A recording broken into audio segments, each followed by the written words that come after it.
Hi, I'm Stephen Blocker, and I believe that all sports should be kept in schools. And before we begin, I want you to think about one thing. It is a fact that only about 1% of all high school athletes will make it to the professional level. Now, these are guys that at some point in their life had to face various types of adversity, whether it be going through high school, getting to college, or just making it to the professional level. They all face adversity and have to overcome that at some point in their life. Now, sports also teach someone how to become part of a team.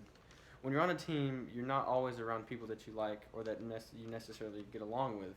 But being on that team requires you to overcome that, put your differences aside, because at the end of the day, making the team successful is what really matters. Sports are also important because they keep kids off the streets and on the right path. Most high school sports require practice after school. A lot of kids get in trouble after school because they were hanging around with the wrong crowds. They just had nothing else to do, so they went and ran the streets and got in trouble.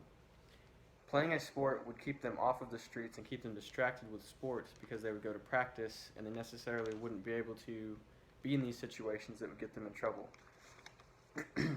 Sports also give them a positive role model to look up to, and it gives them goals to achieve. When I was a kid growing up, I was a huge Tom Brady fan. I played quarterback and I wanted to be just like him. Watching him on Sundays really gave me someone to look up to because I wanted to be in that position one day with him, throwing touchdown passes to the world's greatest receivers and just succeeding. So looking at that made me work harder, focus on my schoolwork because I wanted to achieve greatness that he achieved by facing various types of adversity. Now, in closing, I believe that sports should be kept in school because they teach lessons and values that cannot be taught in the classroom. Sports also keep kids out of trouble and out of harm's way. And lastly, sports should be kept in school because they give kids a positive role model to look up to.